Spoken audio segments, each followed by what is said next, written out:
Hey guys, since a couple of people actually liked the first What If, I was really happy to see that people were enjoying it, and in the comments they wanted a second part. So here we're gonna go part 2. To begin with, I want to say I reread Halo The Flood, Halo First Strike, Ghost of Onyx, but I decided not to take ideas from the books too much, considering I want to keep John and Linda as the 1-2 punch duo that they were in the first video. So let's start where we left off, okay? We are gonna cover a little bit of the books here, just to intermit that gap between Halo Combat Evolved and Halo 2.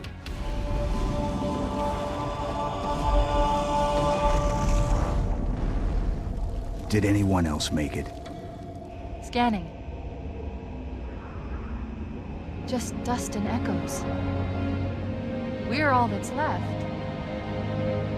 We did what we had to do for Earth. An entire Covenant armada obliterated, and the Flood. We had no choice. Linda interrupts and contacts Chief on the dropship. Check again, Cortana. Cortana is confused as how she could have missed it, but she detects several cryopods floating about starboard. Just before informing Chief, she notices one more blip on her sensors, a pelican. The pelican is adrift out, floating in darkness, but Cortana says she detects several life signs aboard. Originally, this is where Chief picks up Linda's cryopod and the Marines on the pelican. They come aboard the Longsword, including Johnson, but this time, Chief is flying a Covenant dropship, which makes it near impossible for the Pelican survivors to get on board the dropship. Human and Covenant technologies have almost opposing ideologies. Linda comes up with a plan instead. She will take her Banshee to the Pelican to check on the survivors. When she boards the Pelican, she finds Johnson. Just like Master Chief, she immediately moves in to neutralize him. "We saw you get attacked by the Flood. How are you alive?" Linda pins him on the floor with her giant Mjolnir boot and a magnum trained directly between Johnson's eyes. The rest of the Marines and ODSTs on board are hesitant to get in the Spartan's way, but he speaks up. "I guess these rotten bastards don't like the taste of badass." As he raises an eyebrow, Cortana confirms that she only detects human life signs on board. Linda lets Johnson off from underneath her 1,000-pound suit, and she gives him a hand up. Linda sees the Pelican is all but functional. "We got no power left, and air is gonna start running out real soon," Johnson tells Linda. They hatch a plan. The ODST's gear is still space-worthy, so Cortana suggests they use the Banshee to ferry passengers one by one to the dropship, since the Covenant systems will interface together. The Banshee shields will protect them from the radiation coming out from the Halo's explosion and the vacuum of space. After the ODSTs are done, they'll strip their armor, and Linda will bring it back to the Pelican, since her Spartan armor will allow her to free float through space. In this manner, they'll be able to transport the passengers that don't have space-worthy equipment. Once they're almost done, things pick back up to the way it happened in the books. They notice Covenant ships coming in to intercept them. They want to board and steal one, but this time, they aren't very worried about sneaking in without being blown up. Instead, once all Pelican passengers are safe, Cortana sets the Banshee to crash into the Pelican and make it look like they were fighting. With that, the dropship will fire on the Pelican to destroy it, convincing the Covenant that they're on their side. Once destroyed, they will broadcast Covenant codes to get on board the Covenant flagship, claiming to have captured the Master Chief. Conveniently enough, Cortana uses Linda's Spartan armor to take a picture of the Master Chief on the floor with no weapons. They cleverly hide the fact that there's a bunch of humans on the other side of the camera. Once on board the Covenant ship Ascendant Justice, everything goes the same as in the books. They eventually make it back to Earth. The events of Halo First Strike happen almost exactly the same. Only difference is that Linda helps out more this time, since she is basically half dead. Again, I don't want to bring much of the books into this, since the book covered just a lot of background type events. I just felt that it was important to include a quick little rundown of how Chief and Linda made it back to Earth. Tell that to the Covenant. Missions 1 and 2, the Heretic and the Armory. These aren't really missions per se, but the cutscenes do end up playing out similarly. Only differences are, while the soon-to-be Arbiter talks about the Master Chief being on Halo, instead he says there was several demons. With how effective Linda and Chief were, he says there were a dozen of them. The Arbiter isn't really lying or exaggerating though. He says so because that's what the reports said. Reports mainly from grunts and jackals that ran away cowering for their lives. As for Linda and the Chief, they are both getting upgrades on board Cairo station, and they are both going to the ceremony, not just Chief and Johnson. Linda gets an upgraded sniper rifle from some of the technology Cortana learned about while on Halo. If you played Halo 5, you know the Nornfang. Basically one-shots everything and does massive damage against vehicles. This isn't the Nornfang, but for now, it's effectively the same. Not like she needs it though, she is hyper-lethal with any long-range weapon. Also, while they were aboard the Covenant ship, she took one of their beam rifles, and now she's dual-wielding sniper rifles on her back with a sidearm. Mission 3, Cairo Station. Once the Covenant attack, Master Chief and Linda go to work on the Covenant and protecting Cairo Station. This mission plays out just the same. Master Chief gives the Covenant back their little present, while Linda loads up into a Pelican and heads down to Earth to the one place the Covenant are touching down on. We know they ended up going to Antarctica and Cuba, but in the game, it's one place where they went. Mission 4, Outskirts. This mission plays out quite differently this time around though. Linda landed way before Chief and she has been busy. She's scaled the building and has been taking out every inhuman son of a bitch to cross her path. This whole fight in this courtyard doesn't end up happening, as Linda snipes them all without breaking a sweat, but the Covenant instead sends a ton of buggers against her to flush her out. Once they find her, they send a pair of hunters that takes down this gate, but by then the Master Chief has arrived. They take him out together and canonically teabag them. In the original, Johnson leaves with the Pelican to go get the tank for the next mission. Instead, this time around, it's Linda. Linda escorts the Pelicans and the Chief finishes out the mission like regular, except it's quite a bit faster this time since Linda was taking out Covenant from on top of the building left and right. Mission 5, Metropolis. Before we continue, I want to say this is my favorite Halo mission in all games of all time. When I first came to the US, Halo 2 had just released, like 2 weeks earlier, and I was living with my uncle and cousins. They were stuck in this mission, and when I played with them, we finally beat it. After that, it became kind of like a ritual for us. We played that mission once a day on Legendary for about 3 years, taking turns with the tank, blowing up parts of the tank to get it through the tunnel, seeing how far we could get it through. The concept of nostalgia makes us think a game might have been better than it really was, but for me personally, very few things beat the fun I had trying to get that tank past the tunnels and into the snipers area. Alright, back to the mission. Master Chief rendezvous with Linda here, so sadly, we don't get the "Oh, I know what the ladies like." Instead, we get a moment of bonding between Cortana and Linda, something along the lines of, Thanks for the tank. He never gets me anything. he was never big on presents, but I am. With the tank, they steamroll through everything on the bridge, and once they get to the part with the Banshees coming to attack them, Linda uses her signature move. She snipes them out of it. She takes the Banshee and she uses it to scout ahead. Unfortunately, this time around, she gets made as a hijacked Banshee, and the Covenant shoot her down, but she crashes the Banshee on top of the rooftops. From here, she has sights on this area and helps Chief once he comes out of the tunnels. All this happens basically the same, but with Linda randomly sniping enemies on your path, and even this happens. There's nothing Linda could do about this tragedy. So Chief and Linda meet up at this point, right after the Scarab passes by on top of Chief. Once they head up and onto the bridge, Linda stays on the bridge and jogs alongside the Scarab while sniping anyone on top. Chief takes a different approach instead. He lands on top of the Scarab and goes down into the driving section to lure them all out. He brings them to the top and Linda starts cleaning them out. They have a little competition to see who can get the most enemies. Chief wins by 1, and Linda says it's not fair, because there was a group of 3 grunts cowering inside. She would have won by 2. They stop the Scarab and blow it up, just in time for Johnson and Miranda to pick them up. The end plays out just the same. The Covenant ship leaves Earth, basically destroys half the city with their slip space jump.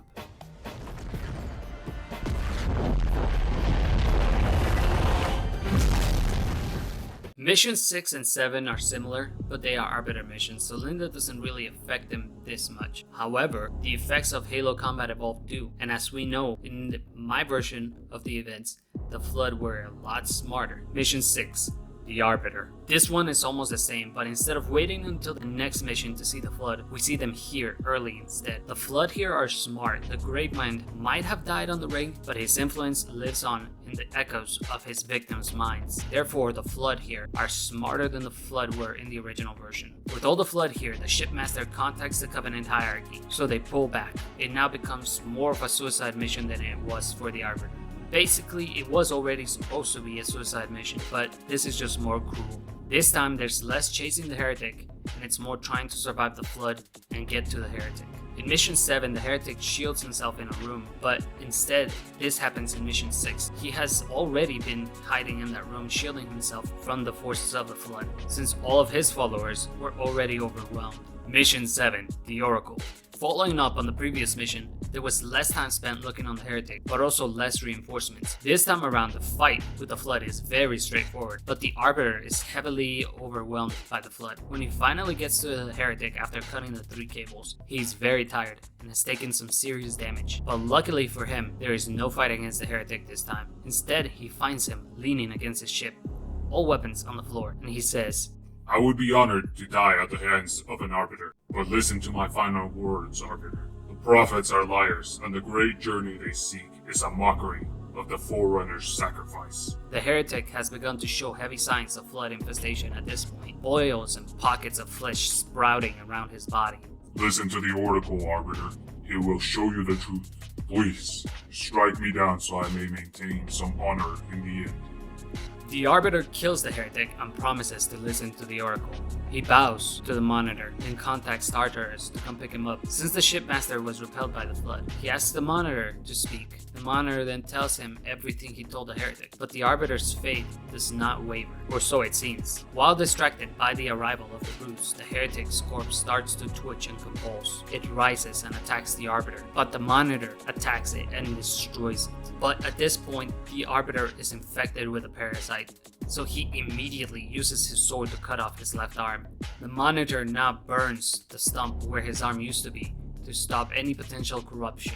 3 for 3 Guilty Spark says, I suppose that method might also work. but he shows no sign that the infection is spreading. The brutes land, arrive, and take the Monitor. They mock the injured Arbiter and take him with them as they prepare to blow up the Forerunner facility. They can't allow the Flood to spread, but the Arbiter says that's heresy to destroy a Forerunner facility, but he has no strength left to fight for his convictions. As they reach orbit, he sees several Covenant cruisers moving into position to glass the planet which Halo orbited around. There is no heresy in destroying our Lord's enemies, says the shipmaster. The Arbiter ends up agreeing with the shipmaster as the rest of the Covenant around the planet glass the installation. Mission 8, Delta Halo.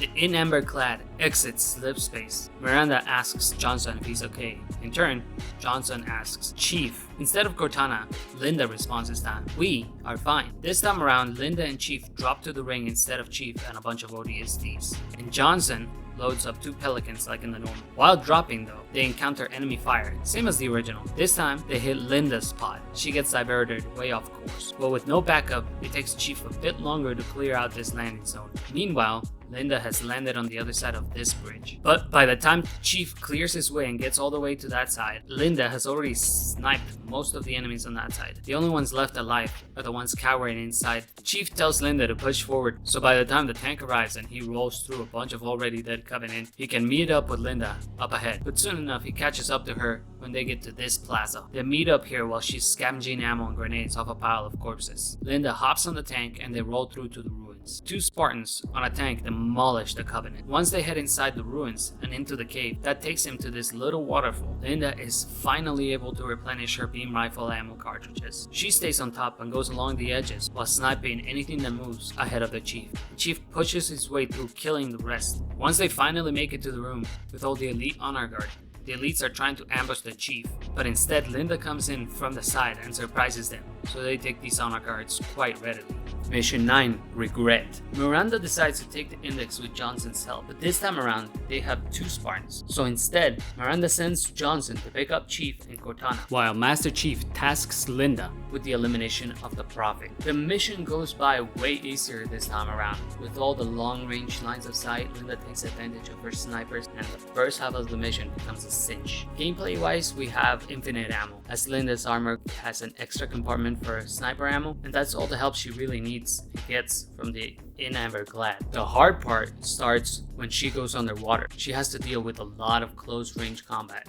So instead, she stealths her way to the Prophet, taking care of all the Covenant she can with her knife and a pistol to minimize noise. She sticks to the shadows, especially in this room, and she comes through the other side. After the final gondola, she sneaks into the temple, holsters her sidearm, crouches down, and puts her knife through an honor guard's temple. She takes his body with her and leans it against the wall. She then goes prone and lays down beside it, staying out of sight, so if anyone looks in her direction, they'd see an honor guard and wouldn't give a second look in her direction. She takes out both the Covenant beam rifle and the sniper, trains her sights on the target, and begins to hold down the trigger on the beam rifle. She fires 2 shots, 1 microsecond after each other. Her first shot, with her left arm, a superheated, overcharged beam rifle shot, snaps into the back of the Prophet of Regret, followed immediately by a shot that cuts through Regret's head like a hot knife. The honor guards, stunned at the horror and their failure to secure their leader, they begin to frantically search for Linda. And as the shot of her sniper still rings out and echoes in the temple's chambers, she has already stowed her sniper away and took leave. The only thing the elites find is the overheated, fried beam rifle on the floor beside an honor guard. Thinking this is the demon, the Covenant once again try to glass the area. This doesn't sit well with some elites though, as there's still plenty of honor guard left down there. Keep that in mind, because to the elites, that's dishonoring the memory of the honor guard. Linda is then rescued by the Gravemind, same as the chief was. Mission 10. Sacred Icon. An Arbiter mission that is severely unimpacted by Linda's existence. However, this mission does have some humans. These humans aren't there, as this time around it is Chief and Johnson who went to get the index. The now one-armed Arbiter has a tougher time against the Flood, but even with one arm he has managed to repel the Flood and continue fighting.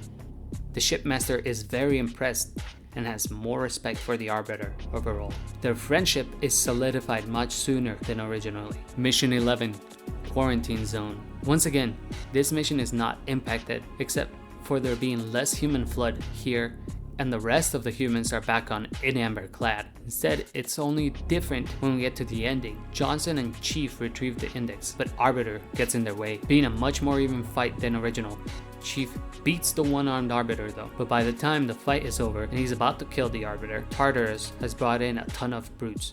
Seeing that the Master Chief is here, in the heat of battle, Chief lost track of Johnson, only to find out he was captured by the brutes. They use him as a meat shield and kidnap him, but Cortana tells the Chief, I'm sorry, Chief, but it's him or the whole galaxy. And as Chief prepares to shoot, Tartarus hits him with a wave of gravity. Although Chief could have easily shot Tartarus while avoiding Johnson, he hesitated, as Johnson is one of his only friends, and the brute's shields would have certainly secured Johnson's death. The gravity hammer pushes Chief off just like it does the Arbiter in the original, except this time the brutes ask what they should do with the Arbiter. An injured Arbiter is then tossed into the hole with Chief. Mission 12, Gravemind.